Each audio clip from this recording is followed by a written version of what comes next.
ነኝ ኦሮሞኛ አማራን ያገባሁት ወልጄለታለሁ ባልሽን ፍቺ ልለኝ ነው ታዲያ ለምንድን ነው እንደዚህ ነገር የሚደረግም ለምንድን ነው ህዝብ የሚጫወትብን ለምንድን ነው መንግስት ለምንድን ነው እንደዚህ የሚያደርገን ሸብረ ባለች ምድር ሸብረ ባለች ምድር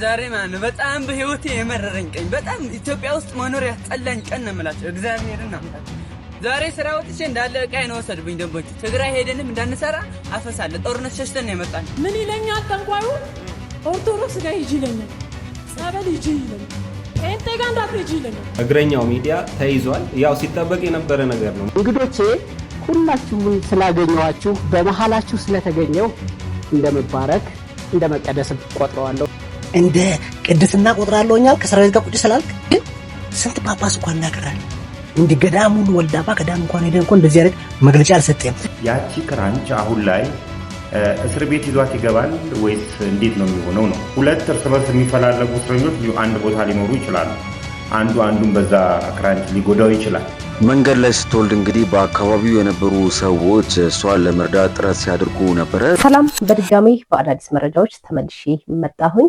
በአሸሸ ገዳይ የተጠናቀቀው የተክሊል ስነ ስርዓት አሁን ላይ ማነጋገሪያ ሆኗል በተለያየ ቦታ የኢትዮጵያ ሕዝብ ያለበትን ሁኔታ አምርሮ እየገለጸ ይገኛል ሌላኛው ማነጋገሪያው ደግሞ አንዷ ሴት ጠንቋይ ቤት ሂዳ ኦርቶዶክስ ጸበል ጋር ሂጂ እንጂ የፕሮቴስታንቶች ቸርች ላይ እንዳትሄጂ ብሎኛል ስትል ተሰምታለች የእግረኛው ሚዲያ ባለቤት ተክለ ሃይማኖት እንደታሰረ ሰምተናል ለምን ታሰረ የሚለውንና በሱ ዙሪያ አንዳንድ ሐሳቦችም እየተነሱ ይገኛሉ የኢትዮጵያ ሕዝብ አንድነት የታየበት አንዲት ነፍሰ ጡር ሴት መንገድ ላይ ስትወልድ የሚያሳይ ቪዲዮ አሁን ላይ ብዙሃኑን እያነጋገረ ይገኛል እነዚህንና ሌሎችንም በዚህ ቪዲዮ በሰፊው የምንመለከት ይሆናል ለዚህ ቤት አዲስ ከሆናችሁ ቤቱን ሰብስክራይብ ቪዲዮውን ደግሞ ላይክ እና ሼር ማድረጋችሁን እንዳትረሱ ከተክሊሉ ቪዲዮ እንጀምር ሸብረ ባለች ምድር ሸብረ ባለች ምድር ባለች ምድር ኦሆ ጋሽያ ልጆች ሲድር ሸብረ ባለች ምድር ባለች ምድር ኦሆ እምያ ልጇን ስትድር ሸብረ ባለች ምድር ባለች ምድር ኦሆ ዓለም ዛሬ ነው ዛሬ ዓለም ዛሬ ነው ዛሬ እሺ ወንድሜ ኦሆ ዓለምሽ ዛሬ ነው ዛሬ ዓለምሽ ዛሬ ነው ዛሬ እቴ አበባዬ ኦሆ ያልቦ ወሸባ ነይ ከዘባ ያልቦ ስልሽ ተመለሽ በሕይወት ትልቁ ወሸባ ወሳኙ ነገር ወሸባ በፍቅር አብልቆ ወሸባ መጽናት በትዳር ወሸባ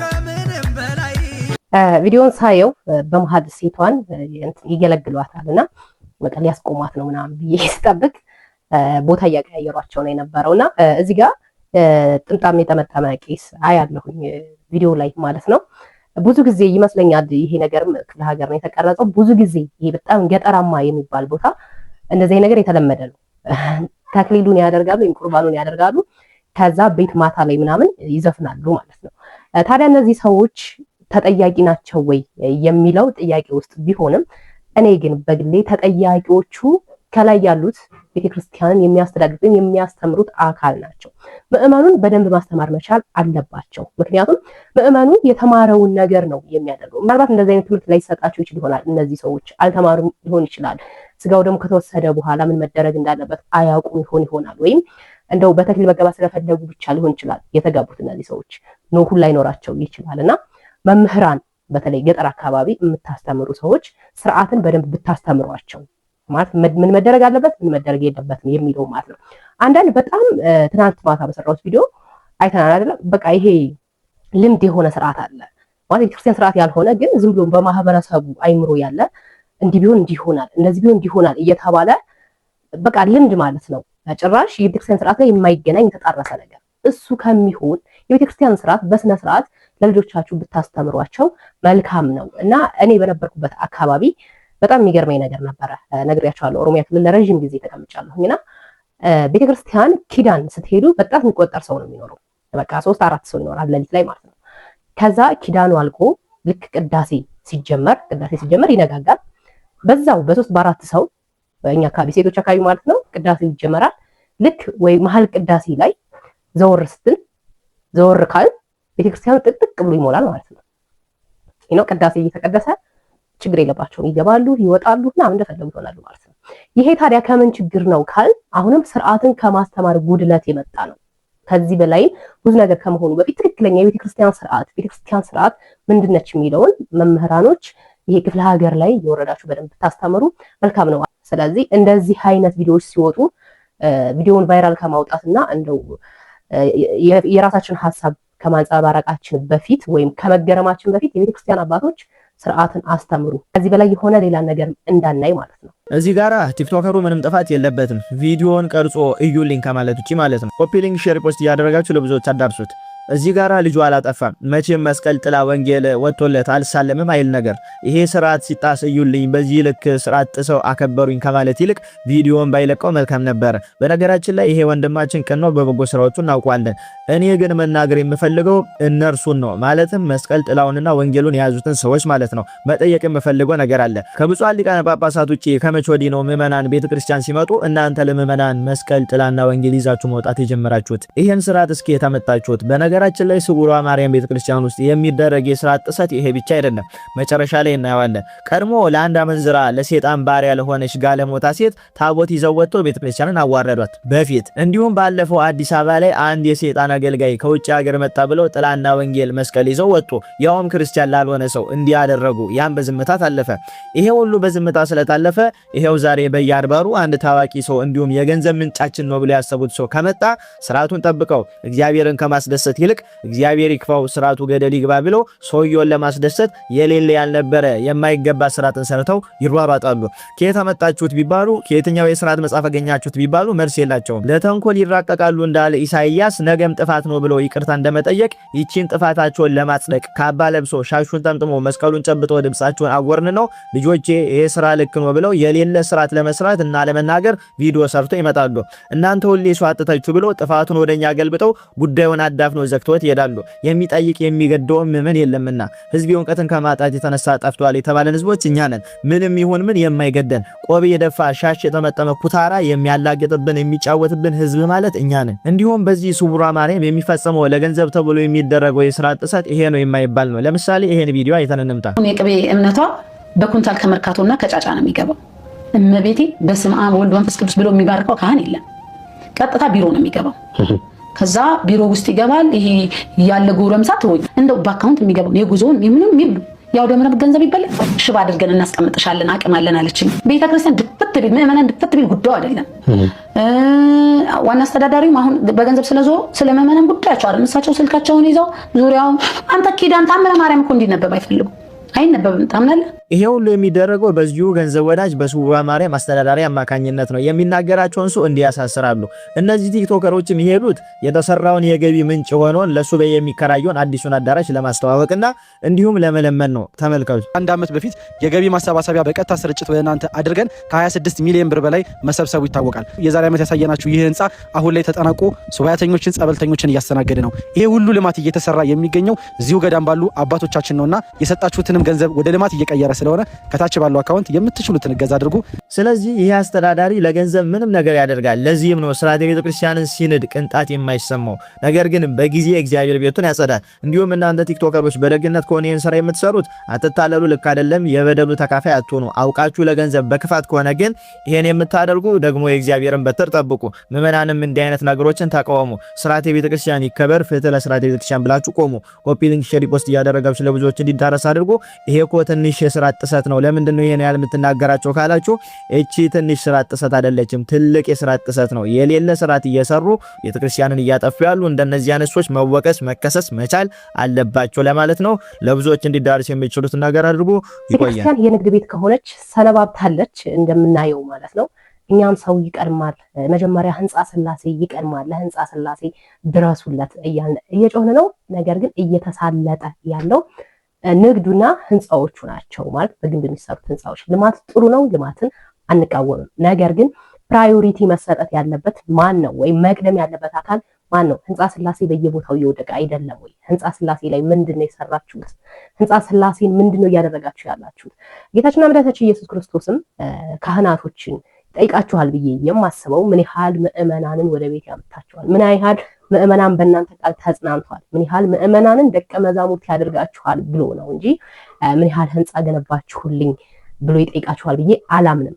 ህንጻው መሰራቱ ጥሩ ሆኖ እያለ ነው የምላችሁ፣ እኔ አልቃወምም። ግን እንደው ቅድሚያ መስጠት ያለብንን አካል ብናቅ መልካም ነው። በዚህ ጉዳይ ፕሮቴስታንቶችን አይታችሁ ከሆነ አዳራሽ ወይም በኬንዳ የተከለለ እንትን ላይ ነው የሚሰብኩት የሚያስተምሯቸው ምናምን። ግን በጣም ፎከስ ዳርገው የሚሰሩት አይታችሁ ከሆነ ያው የምናየውም ስለሆነ ማለት ነው ሰው ላይ ነው፣ ያንዳንዱ ምእመን ላይ ነው የሚሰሩት እነሱ ማለት ነው። የሚሰሩት ነገር ትክክል ባይሆንም ግን የሚሰሩበት ወይ ሰው ነው የሚያስቀድሙት ወይ እያንዳንዱ ሰው ላይ ነው ገብተው ከስር ጀምረው የሚሰሩት ማለት ነው። መንገዳቸውና የሚሄዱበት ወይ ከኛ ፍጹም ተቃራኒ ነው። ለዛም ነው ብዙ ኦርቶዶክሳውያን ወደ እነሱ ቤት እየፈለሰ ያለው ማለት ነው። ስለዚህ መስራት ያለብንን መስራት አለብን። ምእመኑ ላይ እንስራ። መጀመሪያ እያንዳንዱ ግለሰብ ላይ እንስራ። እንደው ዝም ብሎ የምእመኑን ኪስ ማጠብ ብቻ ሳይሆን ምእመኑ ምንድነው የሚፈልገው፣ ያንዳንዱ የተሰበረ እንድ በምን መንገድ ነው የምናጽናናው ብላችሁ ሰው ላይ ሰሩ። እስኪ መቼ ነው ሰው ላይ የምትሰሩት? ማቆሚያና ማብቂያ ያጣው የአርሲ ኦርቶዶክሳውያን መከራና እንግልት አሁንም ድረስ እንደቀጠለ ነው። ሐምሌ 22 2018 የ9 ኦርቶዶክሳውያን ቤት ተቃጥሏል። ጃዊ ዋጭ ቀበሌ ማለት የካቲት ወርም 5 ቤቶች የኦርቶዶክሳውያን የተቃጠለበት 21 ኦርቶዶክሳውያን በአንድ ጉድጓድ የተቀበሩበት 41 ኦርቶዶክሳውያን በሁለት ቀን ውስጥ የተገደሉበት ቦታ ማለት ነው። በሌላም ቦታ ሰንጎ ያያ በሚባል ቀበሌ ላይ በዛሬው ዕለት አንድ ኦርቶዶክሳዊ ወንድማችን ከሁለት በሬዎቹ ጋር ተነድተው ተወስደዋል። ሰው እንደ ከብት እየተነዳ እየታፈነ የሚወሰድበት ነው። ሙሉ መረጃውን ቴሌግራም ከነስማቸው አስቀምጫለሁ። እንዲሁም ፌስቡክ ላይ ገብታችሁ ማየት ትችላላችሁ። ይህ ለታሪክ ይቀመጥ። የአባቶች ዝምታ እንደቀጠለ ነው። የኦርቶዶክሳውያን እንግልትና ሞትም እንዲሁ እንደቀጠለ ነው። ታዲያ እስከ መቼ ድረስ ነው ዝምታችን? ኦርቶዶክሳውያን ለምንድን ነው ዝም የምንለው? ይሄ ዝምታ ይሄው አዲስ አበባ ላይ ራሱ የእመቤታችን የቅድስት ድንግል ማርያም ቤተክርስቲያን እንዲፈርስ አድርጓል። ነገ በየቤታችን ይመጣል። የብዙ ኦርቶዶክሳውያን ቤት እኮ በኮሪደር ልማት ሲፈርስ ዝም ስላልን ነው ዛሬ ቤተክርስቲያንንም የኮሪደር ልማት ብለው ያፈረሷት። ስለዚህ ነቃ ደንገጥ ብለን ቤተክርስቲያናችንን እንጠው። አያችሁ አይደለ? ሰው ህንጻ ስላሴ በየቦታው እየወደቀ ነው። እንደው ለነዛ ሰዎች እንደው ቋሚ መፍትሄ መስራት ታቅቶ ነው ከሲኖዶሱ እስከ ታች ሄራርኪ እስከ መጨረሻው ያላችሁ ሰዎች ማለት ነው። ምንድነው የምትሰሩት? እስካሁን ድረስ ስንት ዓመት ነው ይሄ ጉዳይ? ለምንድነው የህንጻ ስላሴ ወይም ሰው ገዷችሁ ለሰው ማትኖሩት? ለምንድነው ቅድሚያ መስጠት ያለባችሁ ማትሰጡት? ይሄው አርሲ አሁንም ነገም አርሲ ብቻ አይደለም በየቦታው ነው። አሁን የአርሲ ጉዳይ ዝም ስለተባለ አሁን ሌሎች ቦታዎችን እየሰማን ነው። ምን ይለኛል ጠንቋዩ? ኦርቶዶክስ ጋር ሂጂ ይለኛል፣ ጸበል ሂጂ ይለኛል፣ ጴንጤ ጋር እንዳትሄጂ ይለኛል።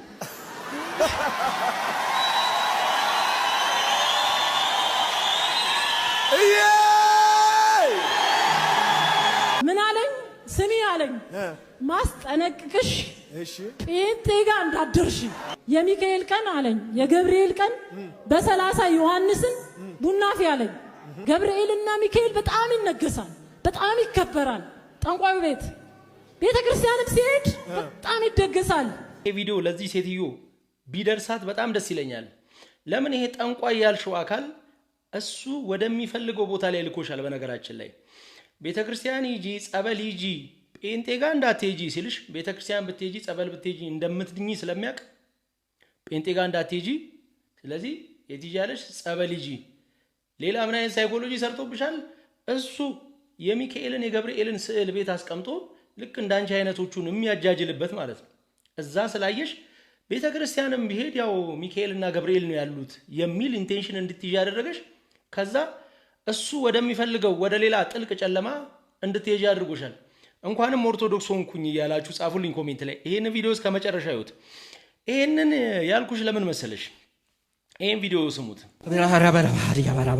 ልሳኑ ስሙት። መንፈስ ቅዱስ መስለን ልሳንን እናገራለን እያለ ከጥልቁ ዓለም ከጨለማው ዓለም የተቀዳ ልሳን አጋንንት በኃይል በፊታቸው እየተንቀጠቀጡ እየጮሁ የሚወጡ አገልጋዮች ፊት መናፍስቶች እየተነሱ አንተ እኮ ላይ ያለው እሳት እያለ ስንቱ መሰለ ገደል የከተተው። እንደሰማችሁት መንፈስ ቅዱስን መስለው ከጨለማው ከጥልቁ ዓለም መናፍስት ሆነው ልሳን የሚናገሩ በልሳን የሚተነብዩ ከጥልቁ ከጨለማ የተቀበሉትን መልእክት ለህዝብ የሚያስተላልፉ አገልጋዮች እንዳሉ እየተናገረ ነው። ስለዚህ ጠንቋዩም ከጥልቅ ነው፣ እነዚህም ከጥልቅ ያመጣሉ። ወደ ቤተክርስቲያን ብትሄጂ እንደምትድኚ ስለሚያውቅ ወደ ሌላ ጥልቅ ላከሽ ማለት ነው። ከዛ ውጪ ግን መጽሐፍ ቅዱስ ሲናገር መንፈስን እንድንመረምር መንፈስን ሁሉ እንዳናምን ይናገራል።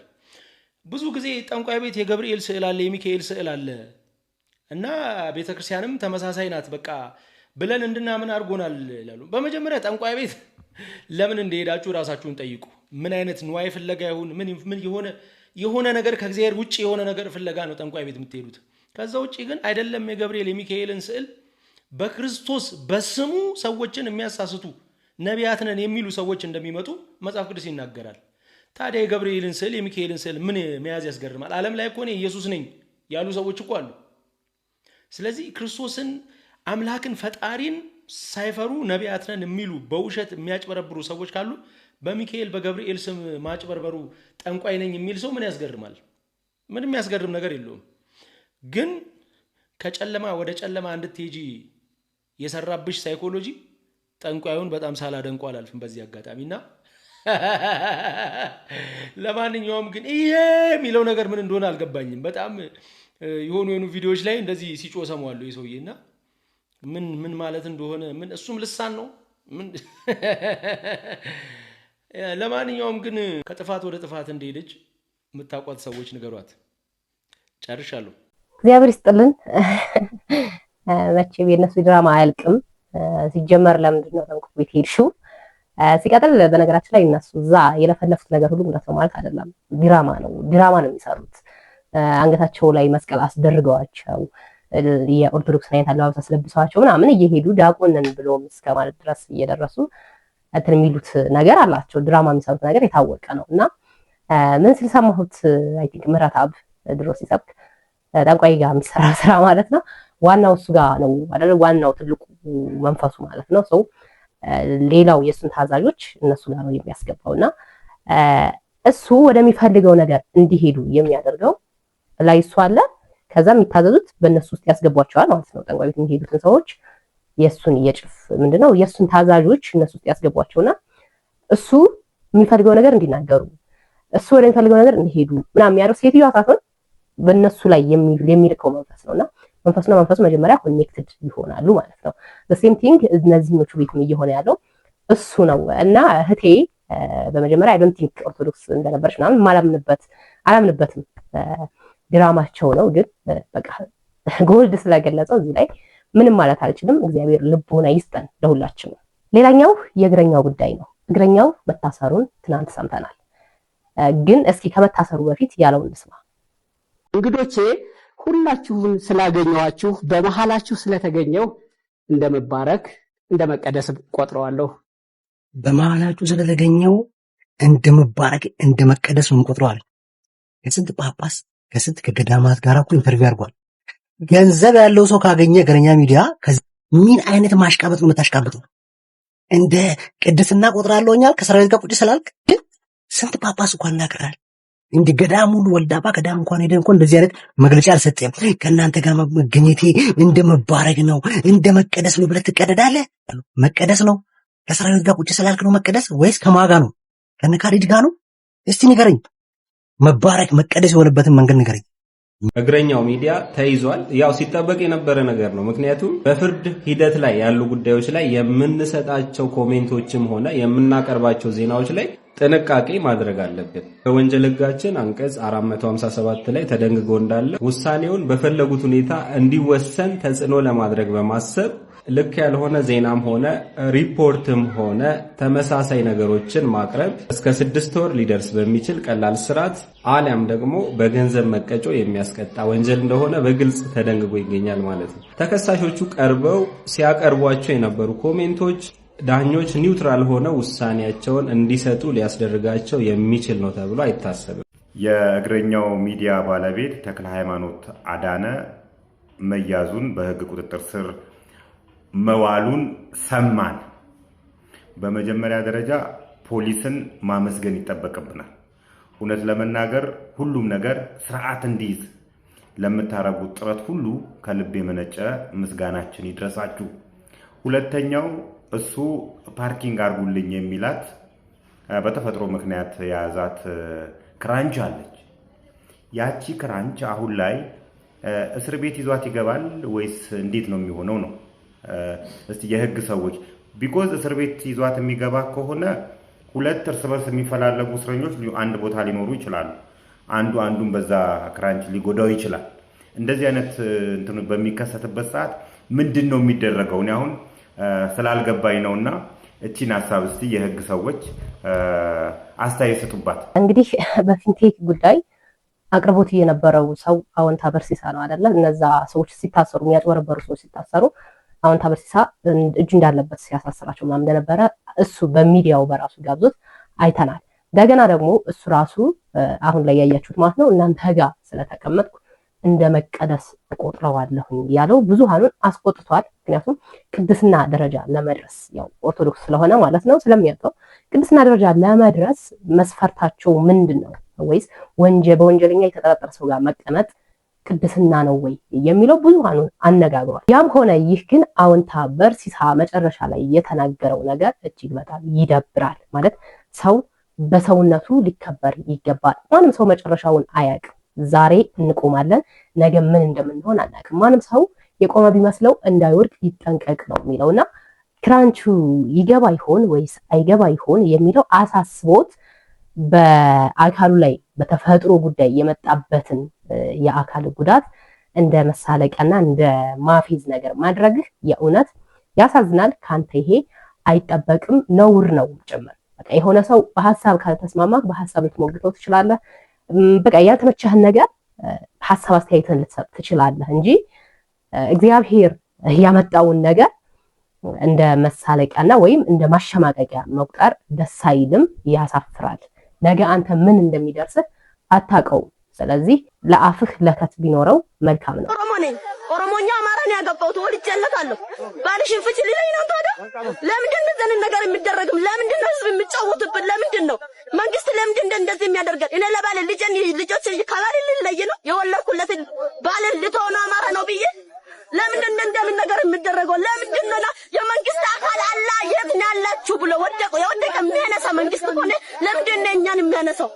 ለምንድን ነው የትም ወርቀን ያለነው? ምን ተነሱ ምለን የለንም፣ አይዞባ ምለን የለንም፣ ልጆቻችን አጉራሽ የለንም። ለምንድን ነው እንደዚህ የሚሆነው? ባሎቻችን ተስፋ ቆርጦ ስራ አይሰሩ። እኔ በበኩሌ ልጆችን ማሞርቶ በጣም እየተሰቃዩ። እባካችሁ የመንግስት አካል እውነት በመድረኩ ላይ ካለ እንዲረዳን እንፈልጋለን። በቃ የት ናችሁ ያላችሁት ይበለን። ለምን በሄድንበት ተስፋ የለንም። እኔ ዛሬውን ከነዚህ ከለይቼ ኦሮሞ ነኝ ብዬ አይ ባልሽን ፈተሽ ነው ቤት ልታገኝ ነው ልነኝ ነው? ለምንድን ነው የሚዋደደውን ህዝብ የሚያዋጋብን? ለምንድን ነው? እኛ እኮ ስገባልን እኮ ደህና መንግስት ገባልን ተቀበለን ብለን ደስ ብሎን አጨብጭበን እኮ ነው። ዛሬ ለምንድን ነው እንደዚህ አይነት ነገር መፍታችን ረገጠብን? ለምንድን ነው መፍትሄ የሌለን? ለምንድን ነው እንደ ቆሻሻ ተጣል ነው? እግዚአብሔርን ዛሬ ማን በጣም በህይወቴ የመረረኝ ቀን፣ በጣም ኢትዮጵያ ውስጥ መኖር ያስጠላኝ ቀን ነው የምላቸው። እግዚአብሔርን አምላክ ዛሬ ስራ ወጥቼ እንዳለ ዕቃዬን ወሰዱብኝ ደንቦቹ። ትግራይ ሄደንም እንዳንሰራ አፈሳለ ጦርነት ሸሽተን ነው የመጣን። እዚህ ከየትም ብለን አምጥተን ያመጣነውን ዕቃ እንዳለ ደንቦቹ ወሰዱብኝ። ታዲያ የት ሀገር ሄደን እንኖር ታዲያ? እንዴ ከዚህ ከኢትዮጵያ ውስጥ ከየት እንሂድ ታዲያ? በራንዳ እንድንወጣ ነው የፈለጋችሁ እናንተ? እኔ በህይወቴ በጣም የመረረኝ ቤት ኪራይ በምን እንክፈል ታዲያ? ቤተሰቦቻችን ያሉ እኮ ደካማዎች በምን እናግዛቸው ታዲያ? እንዴ መንገድ ላይ ስትወልድ እንግዲህ በአካባቢው የነበሩ ሰዎች እሷን ለመርዳት ጥረት ሲያደርጉ ነበረ። ዛሬ በፊጋ አካባቢ እዚህ ምስሉ ላይ የምትመለከቷት አንዲት ወጣት መንገድ ላይ ልጅ ስትወልድ ታይታለች። በዚህም የተደናገጡ ሰዎች እንግዲህ በአካባቢው በመሰብሰብ ለመርዳት ሲሞክሩ ታይተዋል። ይህ አጋጣሚ ብዙዎችን ያስገረመ ሆኗል። እንደዚህ አይነት አጋጣሚዎች ሲከሰቱ ምን አይነት ቅድመ ጥንቃቄዎች ያስፈልጋሉ የሚለው ነገር ግንዛቤ ውስጥ መግባት ይገባዋል። ለማንኛውም እቺ ወጣት ማናት የሚለው ብዙዎች ጥያቄ ነው። እስኪ እናንተ ማንነቷን የምታውቁ ከሆነ እዚህ ቪዲዮ ላይ ምስሏን በማጋራት እንግዲህ የተለያዩ አካላት ድጋፍ እንዲያደርጉላት በዚሁ አጋጣሚ ጥሬን አቀርባለሁ። ለማንኛውም እናንተ በዚህ ጉዳይ ላይ ምን አይነት ሀሳብ አላችሁ? ኮመንት ላይ ጻፉልን። ይህ መረጃ ሌሎች ሼር ማድረጋችሁ እንዳትረሱ። መንገድ ላይ ስትወልድ እንደምናየው ብዙዎች ተረባርበውላታል። በጣም ደስ ይላል። መንገድ ላይ ያገኟት ሰዎችም ልጇን እንደዚህ የመታቀፍ ነገርም አድርገዋል እየወለደች ማለት ነው። ይሄ የሚያሳየው አንድነታችንንና መዋደዳችንንም ጭምር ነው። አሁን በዚህ ሰዓት ብዙ ችግሮችም ቢኖሩ ማለት ነው ብዙ የምንሰማቸው ነገሮችም እንዳሉ ቢሆንም ግን ህዝቡ ውስጥ ላይ ያለው ፍቅር ነው። የእውነት ለመናገር በጣም ፍቅር አለው ውስጥ ህዝቡ ውስጥ ላይ ግን እንዳይዋደድ፣ እንዳይፋቀር፣ እንዳይረዳዳ እንደዚህ የሚደረጉ ነገሮች በጣም ሰፊ ናቸው። እነሱ ነገሮች ናቸው ህዝቡን እየለያዩት ያሉት እንጂ ህዝቡ ተዋዶና ተከባብሮ የኖረም ህዝብ ነው። አሁን የሚፈልገው እሱ ነው። ይሄ የሚነዛብን ነገር ግን ህዝቡን እየከፋፈለውና ሰርቶ እንዳይበላ ከሀገር ተሰዶ እንዲወጣም እንደሰማችኋቸው ማለት ነው የተደረገብን ያለው ነገር ማለት ነው። ህዝቡ ላይ ያለው ፍቅር ብቻ ነውና ፍቅሩን እንዲሰብክ፣ እንዲዋደድ፣ አብሮ እንዲተጋገዝ፣ አብሮ እንዲኖር ፍቃዱለት ለማለት ነው። ፕሮግራማችን ይህንን ይመስል ነበረ። በሌላ በአዲስ ቪዲዮ ተመልሼ እስከምመጣ ድረስ ለዚህ ቤት አዲስ ከሆናችሁ ቤቱን ሰብስክራይብ፣ ቪዲዮን ደግሞ ላይክ እና ሼር ማድረጋችሁን እንዳትረሱ። ኢትዮጵያ ሀገራችንና ኦርቶዶክስ ሃይማኖታችን እግዚአብሔር አምላክ ይጠብቅልን። ቸር ቆዩ።